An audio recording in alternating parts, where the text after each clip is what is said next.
Welcome, and thank you for tuning into Kind of Fake News, where we don't take ourselves too seriously, and you can't fact check half of it. Um, we always like to smile, learn, wander, wonder. I want to give a special shout out and thank you to Turn It Up Live for making this all possible. Turn it up. Turn it up. And then, you can catch this by hitting up the Facebook page, or if you go on the website www.turnitupproductions.com. That's with one P. Again, turnitupproductions.com. And then not only our podcasts, but there's plenty of other podcasts on there that you can tune into and show support. If you're not familiar with the show, we have 3 different segments. We have our astrology piece with Sarah Sanchez. Hi, Sarah. Hi. Hi.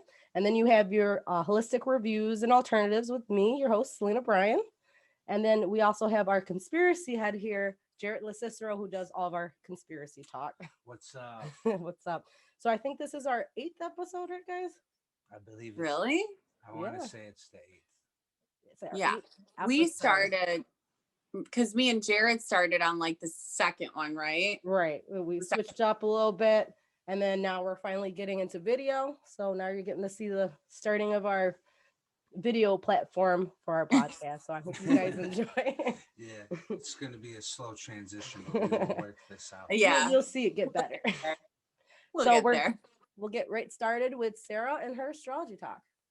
Okay. All right. So for the month of February, I'm just going to keep it short and sweet so we can get like to the juicy parts. So we'll just cover it real quick. So February is kind of a month of like friction, sort of. So the tone is really changing to like rebuilding and reconsidering. It's sort of using the friction of the past and the future to empower us to make progress.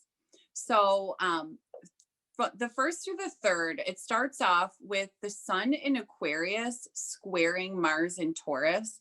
Now, Mars is it feels very foreign in Taurus. So Mars is the planet of like action, aggression, and Taurus is more like exudes sensuality, appreciation, things like that. And it's like the opposite of wanting to act aggressively on things. So, and the sun in Aquarius being a practical and grounded energy towards like progression and innovation. And then it's square to Mars in Taurus, which is like wanting to act, but also not acting on things, right? It's like this stubborn, not moving, but wants to move sort of energy. So interestingly, how we might see this is we may see this manifest like in government, right? So with wanting to get things done that are progressive, innovative, and there's this sort of like stubborn energy, not letting it move forward. So it's really interesting with the Biden administration just coming in, right? To see how this might play out with those types of energies. And then Saturn in Uranus, or Saturn in Aquarius, where to your Uranus, it's Taurus all month. It's right in Uranus. That's right in there. It's right in there. It's squaring off with it. So, but that's going to be the theme all month. Now, Saturn in Aquarius is a theme. It's really coincided with like passing legislation that's really, really progressive and innovative. Like marijuana laws. What's that? Like marijuana laws. Right. Yeah. Yeah. Then Saturn square Uranus is coincided with like the liberation movements of oppressed peoples. So these are 2 really big themes starting off, right? So it's kind of like it's the beginning of a year-long dynamic of trying to work out and like make progress towards civil rights and improve basically just humanitarian efforts, humanitarianism in politics, things like that. So it kind of just really gives us an idea of how that's going to start off basically. And I think it's interesting that there's this like energy of progression, but and then the stubbornness, right? Because things are, I think anything that changes, right, or starts to change, there's going to be pushback, or there's going to be that friction or stubbornness. But it kind of just signifies that it's the start of that, right? It just shows that this is what's going to happen. It's kind of like naturally moving along. But February kind of just is that kind of touch and go, that's at the beginning of it. So, and then I'll just touch quickly on a couple of other things. So the new moon is in Aquarius on the 11th. And this is really an energy of wanting us to like move, like know who we are and really move forward with that.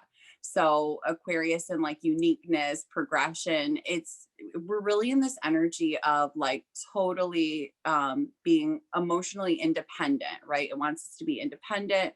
And it's just such an Aquarius new moon. It really is. So it's a really, really strong time for setting intentions, because so the Mars in Taurus is very, very grounded energy. That's very in your body, very, very, it's earthy. And then the Aquarian energy is like, you're not like so much more in your mind, not in your body. And both of these energies, like you're sort of dealing with in inner and outer, sort of having friction, right? So you're sort of having to bring that together. You really need to focus within, but it's sort of trying to mesh that with everything on the outside. So it's kind of just empowering us to really be ourselves, to go inward, to know who we are, and to really bring that out into the world. And then the full moon in Aquarius on the 27th, it's kind of like this energy of like the culmination of, like, if you've been working on any like detailed projects, right? Anything that you've been that's very detail, or I'm sorry, in Virgo. Okay. So that's very detail oriented, right? And it's sort of the culmination of that.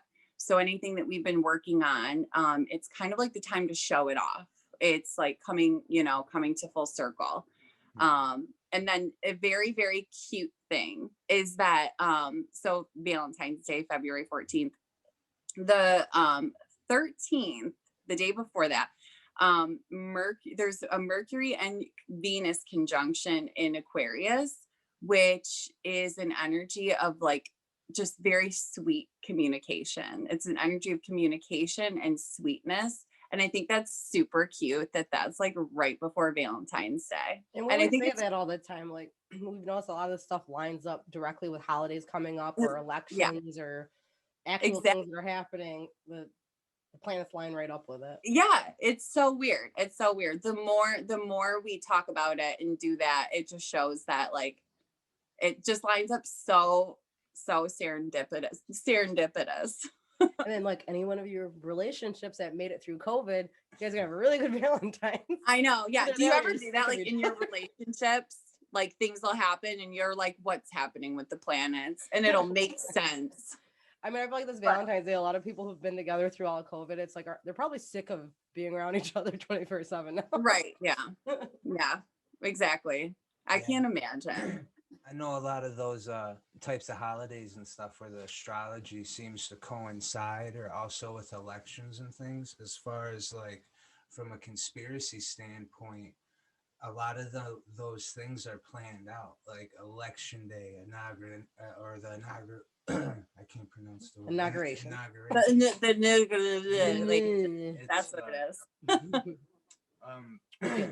But yeah, those dates are like ancient dates where like crazy stuff had happened way back in time, where there was like mass sacrifices, or they're just like special pagan holidays. Do you think they pre-chose those dates around that, or does it just happen to be fall on those dates? Well, like even things like 9/11, or wars, it's just repeats over and over in history. It's significant dates.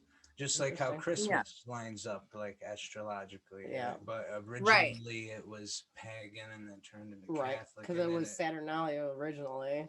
Right. Yeah, and it's kind of like, because a lot of the holidays today are spin-offs of other stuff that was completely different. So completely changed over the centuries. Right. Yeah. Unfortunately. Mm-hmm. Well, But thank that's all I you have for for your astrology. astrology review. So we're going to move into our holistic alternative. So what I'm going to talk about today is mushrooms. So like, so when you first think of mushrooms, what do you usually think of? Well, I I know know two what I things. think of. Two things come to mind. Yep, two things come to mind. That's the first thing I was gonna ask. I'm like, what kind of mushrooms are we talking about? Super Mario. Right. I wasn't thinking of that one. He grows. So usually think of like when you hear mushrooms, you think of like shrooms, psychedelics, or you think of mushrooms in the more common way of like cooking and portobello mushrooms and adding it to your dish. So not touching on those two specifically, those two genres for this, because we're going to look at more of the holistic alternatives. I do want to preface it with I am not a doctor. So anything you ever hear on the show, don't just run off and do it. Check with your doctor, everything like that. Especially when there's 50,000 species of mushrooms, 80 of which of these contain they're called mycotoxins, which are poisonous and fatal when ingested. So don't go around just picking mushrooms up saying, "Oh, I heard about this mushroom, heard about some mushrooms," and just start eating some random mushrooms because you never know if you're gonna get the toxic ones. Right. So a mushrooms is a spore-bearing fruiting body of a fungus. So all mushrooms are fungus, but not all fungus are mushrooms. The medical types can help an array of ailments, including but not limited to depression, anxiety, migraines, epilepsy, and it's an immune system booster. So tons of properties there. Also, I'll get a little bit more into it, but there's uses of it as an alternative for plastics, which is something kind of new coming out. And Yeah, I've never heard of that. yeah, and some of them even glow. So I'll talk a little bit about those. For like the ones that glow, one of the brightest of the bioluminescent mushrooms, it's called might butcher this, the Pinellus stipticus, aka the bitter oyster. There are 80 Right to species me. of the bioluminescent ones. The bitter oyster. the bitter oyster. But yeah, there's 80 species of the bioluminescent fungi, which are, you know, they get their glow from a molecule called luciferins, which make you think of like Lucifer, you know. And I think that's where they might have got the name because it's, light. Right. And it pairs with enzymes and oxygens in order to get that glow. So it's kind of the same as like fireflies or when you see bioluminescent fish in the ocean and things like that. They'll go through the same process for that. These grow in the forest. Yep, you can find them. They actually say it's easier to find them in the daytime than night.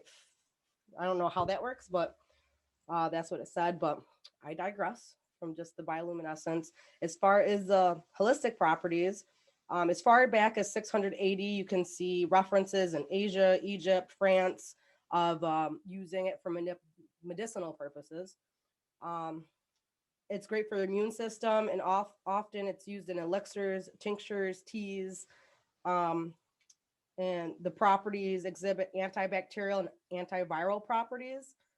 So that's how it ends up helping your immune system. The best form for your immune system would be the shiitake mushroom, which is used in cooking and things, and you'll see a lot like China, Japan, things like that. There is one that's really good for potassium boost, which is the portobello, which you probably heard of that one. And it actually, like a medium-sized one, has more potassium in it than even eating a banana. So if you're feeling like faint, because I know potassium helps with if you're feeling faint or like you're gonna pass out, you can have a mushroom. You can have the portobello instead of a banana. Wow. Yeah, I don't know. I didn't even know that before I did the research on it. I never. Yeah. Of course, they have tons of other properties. They're a great source of vitamin C, protein, vitamin B, especially from the Karen's mushroom, which contains vitamin B1, 2, 3, 4, 5, and B9 also. And the list goes on with trace minerals, amino acids, fibers, magnesium, and 73% water. So it's really good for hydration. So maybe if you go on a hike or something and you have, your mushrooms that actually help out if you're got my little snacks. If you're getting dehydrated out there. As far as some cool fun facts about it, there is a zombie virus type fungus. It's called a What? Cordyceps. I'm gonna say it right. Cordyceps. So its spores lands on insects' bodies and grows into the muscles of the insect. And then the spores then control the insect to move it to a location that's best for reproduction. Yeah, And I've yeah, seen one of these videos on look up a YouTube video. before. It's Look up a crazy. video. It's I will crazy. not. So it'll make It's the wild. insect move over to like a leaf, bite down on it. It waits for the bug to then die, and then it stays stuck there till it's dead, and then the parasite then grows and feeds off the body for weeks, and then releases and grows more spores, starting the process all over again. So it'll just keep repeating itself. Yeah, it was like a green Crazy. slug, and it's like pulsate. It looks All like types of some insects. sci-fi type of stuff. So like most commonly does it with ants. So like the spore will fall on the ant, and it will get into the muscles and literally control it. That's why it calls it a zombie type virus. I seen it happen to like this You seen it in crazy, person? crazy looking slug. No, I seen a video. Oh yeah, of it, yeah. And then it like it controls its mind and makes this slug climb this tree. And these slugs, when they lose their eyes, they pop back out, right? Mm. But it makes it climb the tree for birds to feed off of it. Therefore, the fungus can go into the bird and take And then over spread. the bird, Ooh. but it's still in the slug, and then the slug falls, and then it comes back alive, and it continues to Oh, do the same slug thing doesn't again. die, or I don't think. yeah. Typically, when it takes over its host, it kills it because it feeds off the body, and then like if you watch videos of it, like the ant will be stuck there, so it makes it bite down. I don't know if it makes it bite down because it's still feeding, Right. but so it'll be stuck there and dying, and then you see like basically like mushroom type things growing off of the ant while it's stuck there. And then once the ant finally dies, and it spores, and then does the same thing all over again. The spores fall on some other insect. Yeah, I just have like the circle of life playing in my head right now. Circle of life. The slug was like pulsating like a neon light. It was like all these different colors going through it with its weird little eyes. Like, you know? Now I gotta look that one up. So for like holistic properties, topically it's good for hair, skin, and often used for anti-aging. Being rich in antioxidants and selenium, you can get it as like an extract. So I guess it'll help with wrinkles and aging and things like that. And selenium itself, I'll go into some more vitamins on a different show, but has a lot of properties like anti-cancer properties, brain function properties. Yeah, it's almost in every supplement you can get. Right, like so it's a great one. Supplement, they throw that in there. To me, the coolest part, the most interesting news is that on this topic is that they're trying to use mushrooms to replace using plastics. They have been at it for about 8 years now, and it's hitting milestones and it's growing. One of the companies trying to do this is called Ecovative, and they put the roots of mushrooms into molds and they grow for 5 days, and then dry them. And after it dries, it self-produces a keton, which it binds everything together. So it turns it into a type of styrofoam, basically. So they're growing this to make these styrofoams, and then they're trying to replace packaging. So they already started doing this. So like instead of regular styrofoam packaging or plastic packaging, they'll make this, and they call it Eco Crate. Like once they make it, they name it Eco Crate, and then they've shipped wines in it. They're doing all types of products in it, and they're trying to have it take over the industry of packaging. Because it's like a fully biodegradable. Right, biodegradable. You don't have to use plastics anymore, and we all know the pollution of plastics has taken over the world. So it's like a healthy, obviously with a name like Ecoactive and Eco Crate. They're trying to do what's best for the world. That's awesome. Yeah, so hopefully it'll completely replace packaging. Other companies are also using mushrooms to break down and eat plastic, so to try to get rid of it since it takes so long for it to. Yeah. So they've actually started doing it. Plastic is like virtually like nothing. There's like no nutritional value in that at all. Yeah, and it doesn't break down as easy as almost anything else. And it's eating the plant. That's wild. So it's pretty cool. So they're doing it all in lab studies. It's not happening in like regular nature, but they'll cultivate. Then they'll have these mushrooms, and they literally will put like pieces of plastic bag into it. the mushroom will, it's like, It- it's it- shaped like a ball with a hole in it, how they're having it grow. And then they'll shove plastic into it and it'll degrade it down till it's gone. And then even after that, after the plastic's gone, you can take the mushroom and you can eat it because it's non-toxic still. It doesn't have the toxic properties from breaking down the plastic. So like you can look up the videos, they're putting like sauces on it and taking the mushroom that just finish degrading the plastic and eat it. So they're trying Really? to do stuff with food for it too. And stuff like Yeah. this is wild because mushrooms constantly appear throughout history and ancient history. Even pictures of Christmas with Santa Claus, his hat, it's all symbolism, you know? Right. Or if you look at like the emblems of like the New York State insignia, there would be like a person there holding a staff with the little hat on the top of it. It's supposed to represent a mushroom. Oh, I never knew that. And all like think about Easter, mushrooms, eggs. It's always mushrooms everywhere.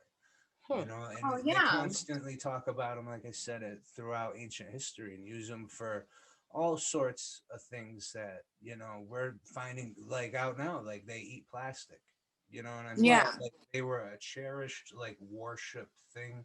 There's a guy that is doing research, nearly saying that like the Catholic religion is really like a mushroom cult.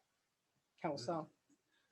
Like the symbolism Expand. within it, and how high priests would wear these hats, and you would have to reach like a certain status in order to you know take the sacrament that would then allow you to speak with the gods. And we're talking about real pre-Catholic times, Right, early so on. like you know like beginning of like the monolithic type of thought of there being one God. Right. But before that, these people literally thought, you know, we drink some of the ergot wine, Right. you know, the acid wine, or eat these mushrooms or whatever psychedelic they're ingesting. They're then speaking to their higher power. Right. Or, you know, how the commandments were handed down. And Like people destructure all of this literature and pull apart all this different symbolism all throughout of it. And it's wild. Like even as much as you could argue that like UFOs were present during ancient times, it's definitely way more probable. Like yeah, that could be a possibility. If that's a possibility, it's a fact that these people were running around just gobbling down all these different psychedelics and stuff. And not even understanding Just gobbling them down. because back then, if you think about it, if they're eating psychedelics, you're not thinking of the scientific how it's chemically affecting you. You're just thinking, "Oh, God's taking over." Right, and, Like- and Yeah. it's ancient time, like Yeah. way before the war on drugs and all the stigma that was introduced to your mind. When you first heard about any of these substances, you were told if you take it, you go crazy. If Right. you take it, you drop out of school, and that's with any drug. And they didn't have a lot of diagnoses for things. But actually, that perfectly just gets us right on in from the holistic aspect of it into Jarrett's piece. We're moving right on to the conspiracy theories. And actually, I'll touch on the mushroom part of that when we get into it. So go right ahead. Yeah, I mean, you know, the psychedelics themselves, it's like an awesome topic because there's so many different avenues that you can discuss with it. You know, one primarily being like the war on drugs, right? And all the propaganda that came with it. Now there's all this research aside from like holistic stuff. In certain states, you can be prescribed psilocybin, which is the psychedelic mushroom that Yep. you know takes you to a different place. Really? Yeah. Yeah, for- so psilocybins, they are in shrooms, magic mushrooms. Those are the ones that have the psychedelics. Magic mushroom. And actually, the mushroom itself produces that specifically to try to get insects not to mess with it. Yeah, Like it's- that's why it's it a poison. originally the plant itself decided to produce the poison to interact against insects and stuff eating it. Oh, okay. Yeah, it's wild, but all of the stigma that was brought into it, and you know they were definitely deterring people from the use of these things, right?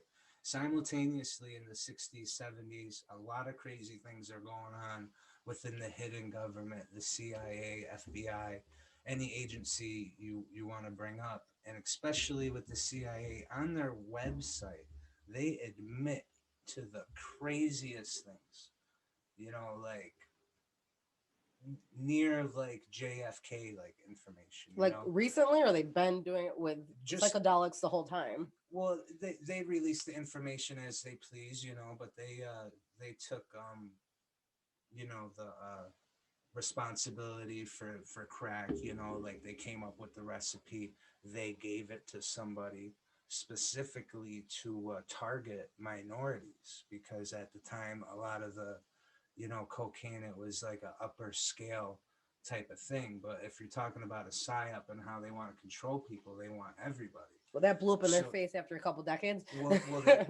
this is thinking from this point of view that all of this is intentional. It's all Right. planned. Everything that's Right. happening in government now, back in the day, 4 years ago, 8 years ago, 12 years ago, whatever. It's all a part of the game, right? But yeah, they came up with that recipe to thus like make it a product that you could serve in like pieces, like $5 pieces, to make it affordable in the street. And unfortunately, it went nuts. But they take full responsibility for that, because meanwhile, So they admit to it. right? Because our country was pretty much serving cocaine. We were getting it from Nicaragua, selling it here, using the money to get guns and fund all these other operations to fight communism in other countries. So we're responsible for wild stuff. Even if you go back to Right. thinking about, like the Trail of Tears and giving, blankets with smallpox and all this stuff. So meanwhile, aside from all that, while the drug war is going on, is in regards to psychedelics, like you got Manson and the MK Ultra testings, right? So they're pretty much putting a ban on this stuff while secretly trying to unlock it and manifest it and figure out what the key is with it. Researching all of these ancient things that they twist over to make you think that it's considered to be taboo, so you want to stay away from it or stay scared of it. But all of our mainstream religions are obviously heavily involved with all this stuff, Right. if you want to look at it from that angle. And I think there's enough evidence out there, to suggest that you should.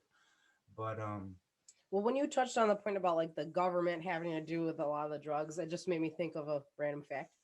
Slinging in random facts. So back during Nazi Germany, when Hitler started implementing the Blitzkrieg, what he would do, so the form of attack, they just go, go, go, go. To get the soldiers ready for that, they literally issued and handed out meth to all of the soldiers, so that because when you're on meth, there isn't really a thought process of being careful or worrying. You just go, go, go. And that's what made the Blitzkrieg so successful. And Hitler himself even admitted that, that drug helped make it, successful part of being able to dominate countries. Oh wow! Was jacked up 24/7. There's like little video clips of you see this little dude like freaking out, like bugging. I mean, it's terrible to joke about. This guy was insane, Right.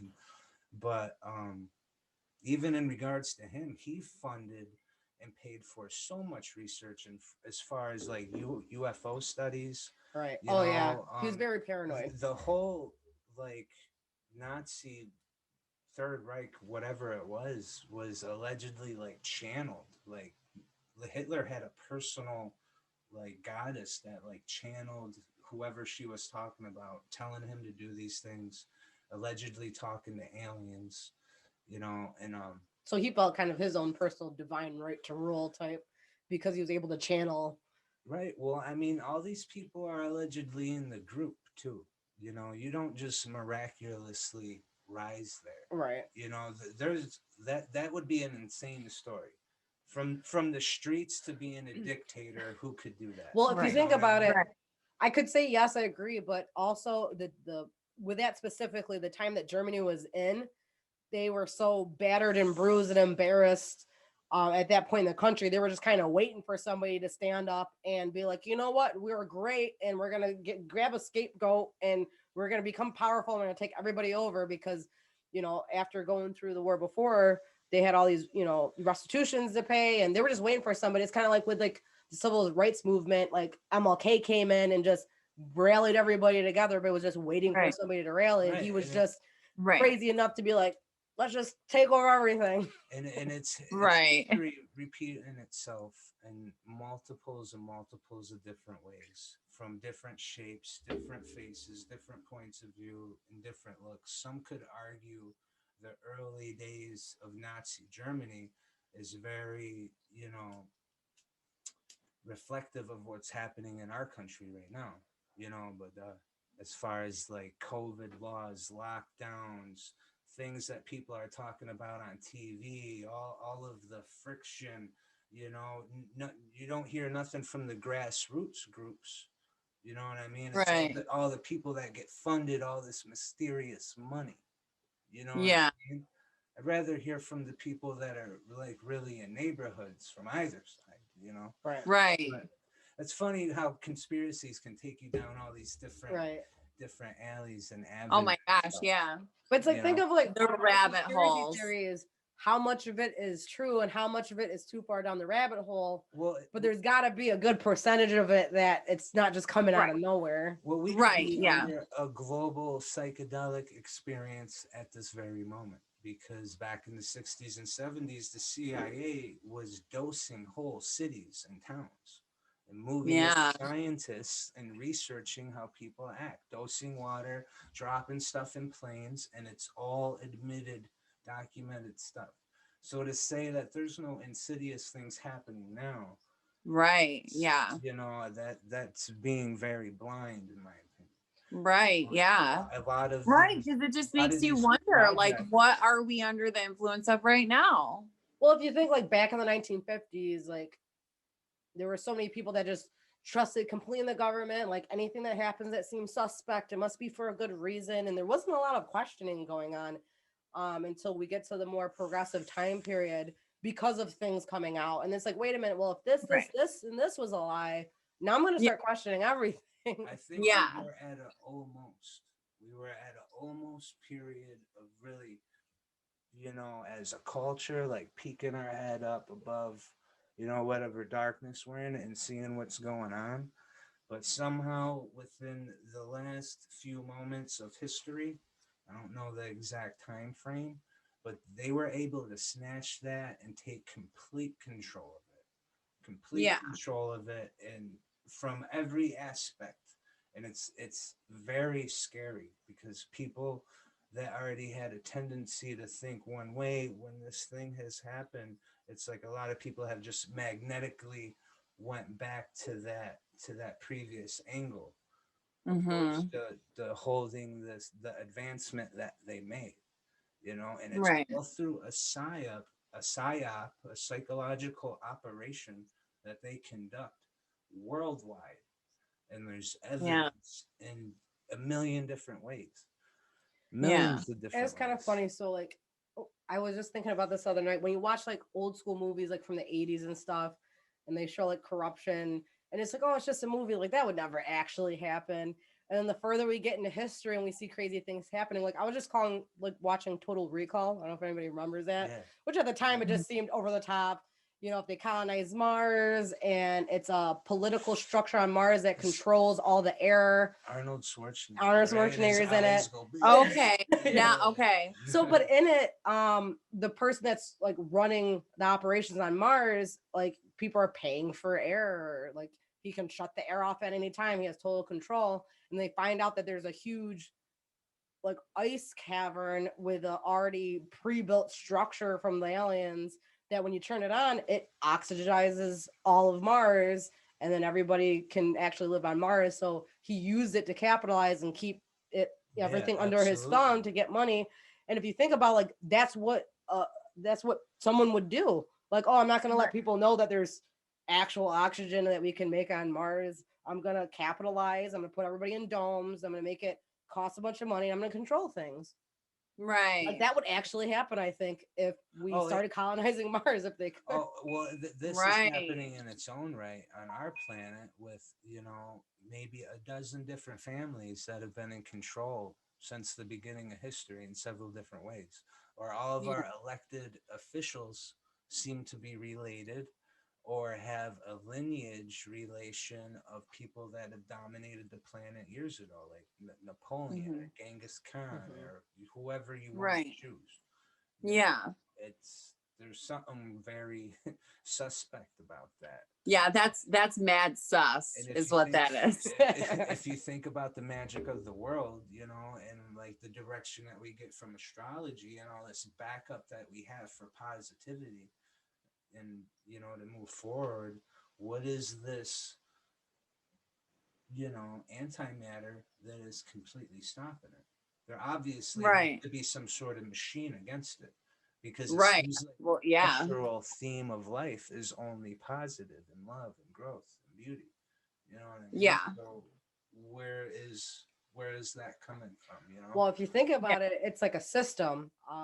Yeah, there's love and growth and positivity and birth, but there's also death and decay to create the life and the positivity. Well, So it's a well, circular, that's cyclical what's thing. that's It's like the yin and the exactly yang. what's beautiful about it, and somehow it's being manipulated.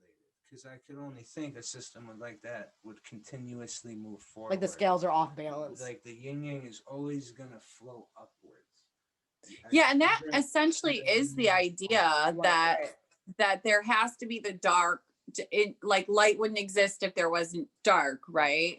Well, You know, love wouldn't exist if there wasn't fear. Essentially, it's like you have to have the opposite but to be able to realize. it's an engine, You know though, what I right? mean? The And if it's yeah, an engine, we should stay pumping and moving right. forward, stay chugging Yeah, and moving forward. exactly. Yeah, But for and some that's reason, sort of we're the idea. either Is that stagnant or not going anywhere or moving back. Which is why yeah, repetitively in history there's revolutions, there's issues with politics, and it's a never ending thing. Like, is it really attainable to have a utopia? Is it actually attainable? Well, I wouldn't right. think it would be a utopia within the yin and yang, but the yin and yang being like the representative model of like life moving forward and growth, right? Right. Um, But yeah, that I mean yeah, that's kind of the idea that like it is like the dark essentially his sort of it's being manipulated it's in so not many yeah, ways. it's not in balance the way it should be. Do you know what I mean? There's been too much manipulation, and it is sort of like this idea that we need to move forward into an energy that there isn't too much dark, there isn't too much abuse of power and things like that. um so because a lot of the spiritual stuff says like with enlightenment or whatever, you don't um like you realize there is no good and bad, you know, which is really a hard concept to wrap your mind around, right? Like I'm like, that's kind of scary where I mean, you think like if you were a truly spiritual being, you'd look at anything and think and not think it's bad, right? Or not think, you know, everything just Find is. yourself like that's like finding like the zen, right? Like the in between, like Right. Yeah, something like that. But that's so hard. I mean, it's so hard to wrap your head around that, you know, That's that what the it's monks like are for. it's Yeah, truly always going according to plan, and there's no good and bad. And it's I mean, it makes sense that they say everyone's playing a part, right? It's almost like they say that Earth, our souls incarnate here, and it's almost like a play. You know what I mean? We're just it's you know, dress rehearsal, or it's just a play that we when we you know leave our meat suits, you know, it's literally it was like it was all so fake, and you're like, oh, let's go back and try this, and like the karma and the decisions you make and the things you do, that like you have your sort of soul groups, and then you're like, oh, well, this didn't work, or let's try this different, let's incarnate, and I'll be, you know, I'll be the mom this time, or I'll be your ex, or like things like that, that it's really like that you all play a part.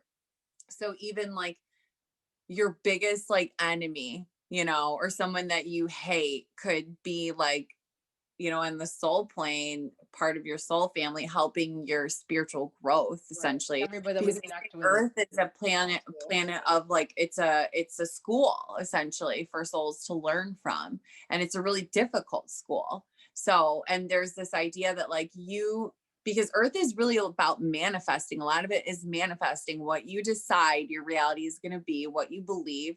Whatever you believe or you expect, the universe is going to prove you right. And so, like Dolores Cannon is this, she was like a quantum hypnotherapy, something like that, but it's like deep hypnosis where she talks to their higher selves. And so she wrote a bunch of books, but she basically says that like souls, so we have like different we have different abilities even on the soul level, right? And we grow by incarnating and we learn things.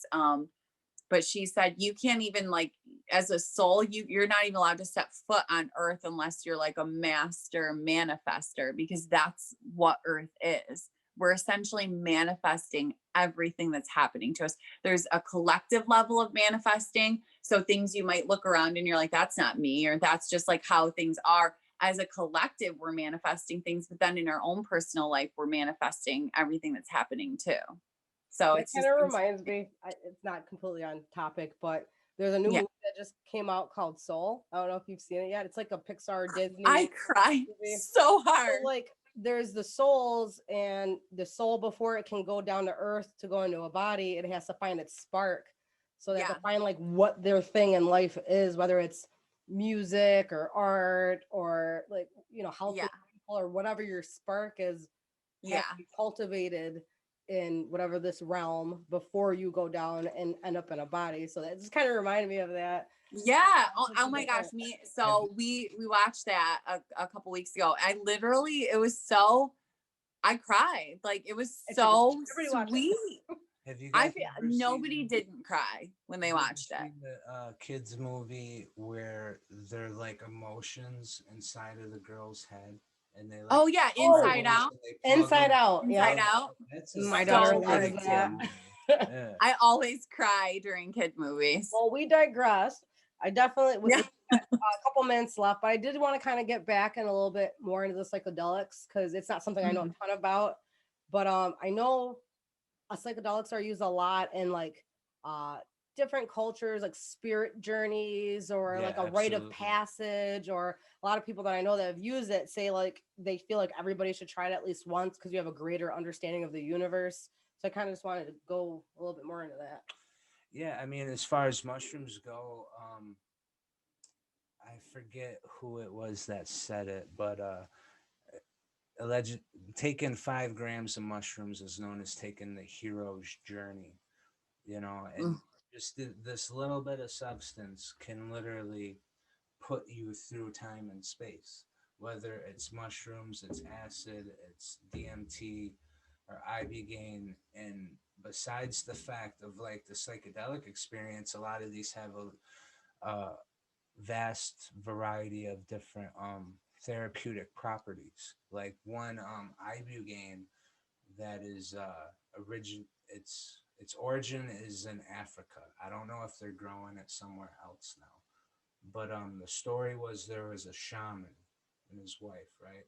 And the wife went to go, cook him a meal. So she goes to look for fruits and foods or whatever, and finds a porcupine. Kills the porcupine, brings it back, cooks it, feeds it to her husband. He has this insane experience, and he's a shaman. Directs her to tells her to let him know where she had found this fruit. He finds the fruit, right? And it becomes famous over time, and they have essentially these ceremonies, and this substance is the opposite of DMT and a lot of the other ones where it's considered to be outward. This one would be completely inward and reflective through experiences of your life. And it's one of the heaviest. It's like a 3-day trip, and like for the first day after ingesting it, you purge. You're like puking and just like insanely sick. You can go to different countries to partake in this ceremony, or they'll put you in like a hospital setting to do it. But a lot of addicts go there, a lot of people with cancer, all sorts of problems. And from as far as the research shows now, that somehow it goes through synapses in the brain as far as addiction, and resets them Like a therapy. to the no, it like literally resets the addict's brain to where they had never used before. And as long as they don't use after that, like they'll be fine. But there's like a 98% success rate. Wow. These are the But I would wonder, what else does it reset though? You know what I mean? Right? Like, is it doing Like, something else that we haven't really well, people figured out yet? say they right, yeah. like a light moving through their body, like saying that it's like fixing what's broken. Like people go there for cancer treatment to take, you know. Yeah. Yeah, That's nuts.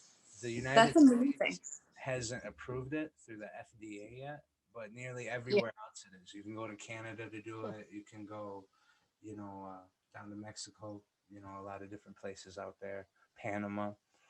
But Yeah. yeah, I mean, the psychedelics are pretty crazy. You know, as Yeah. the definition goes. Like I that. mean, something interesting I'd like to say too, that I was reading about at one point, because I've never liked or wanted to try like psychedelics. Like I can't even smoke weed. I don't like feeling like altered. I don't like it. Like I'll panic. I'll have Sarah very anxiety. much the same.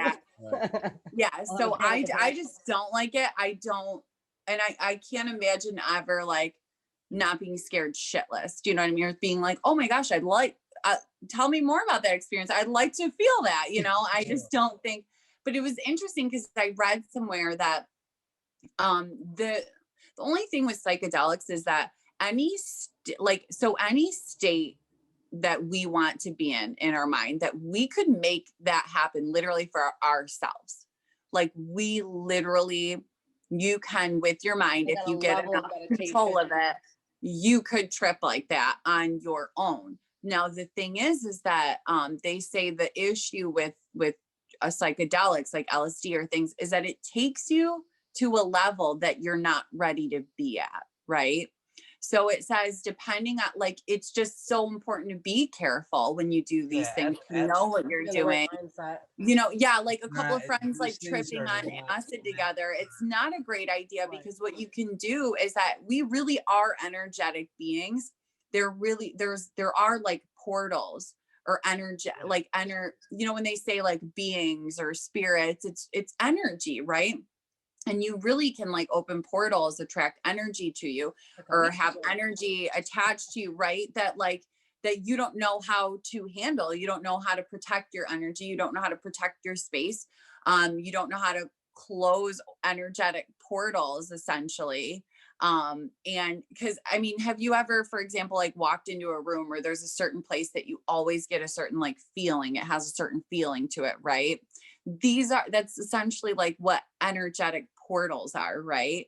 And when you use drugs like that, if you're not ready or you don't do it in the right setting, That's like with a lot of these ceremonies, when like people are getting ready to go on this journey. Yeah, they're prepped for it. They're getting, it's a whole thing, right? It's a celebration. It's not just like, oh, let me just do this real right quick. It's like the whole community would get involved, and you'd go find your spirit animal, and you know, for a lot of cultures where you originally saw this a lot, so that makes sense.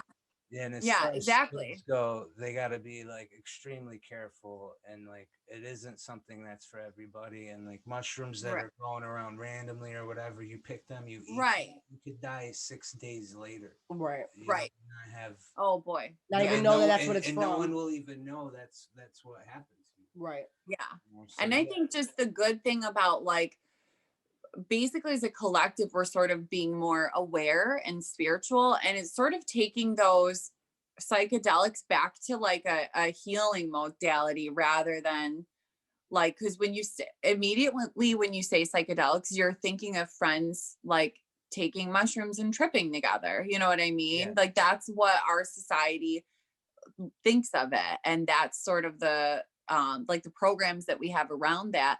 But I do like that it's sort of reeling it back in and taking it back to like this like shaman settings, healing settings, that it's really more used for that. So I think that's really important, because it's not, I don't think it is good. It's not good if friends are getting together and having experiences like that, you know, and don't know what they're doing or aren't educating themselves first or just being aware, you know. Right. Yeah, usually they're mostly like spoken about throughout ancient times, like being associated with like rites of passage or Yeah. big moments in Mhm. life. Like in ancient Right. Greece, there was a Lucius where like the senators would go to partake in the ceremony to like speak with the gods. It was like a big thing. Yeah. It wasn't like we're just chilling, Right. Yeah. gobbling down like all these psychedelics. There's definitely a lot of preparation The that gobbling them. goes Just into it. gobbling them up. But that's Yeah. psychedelics for you. But we are running out of time, so we're just gonna wrap this up. Oh yes.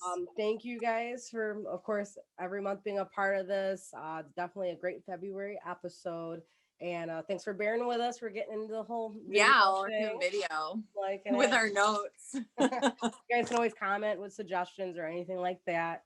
Yeah. Again, special shout out to Turn It Up Live. You can go to turnitupproductions.com. That's with 1P. And not only see our show, but lots of other shows that they have on there. And, you know, as always, smile, learn, wander, wonder with us. Thanks for tuning in to Kind of Fake News. Peace. Peace. Bye.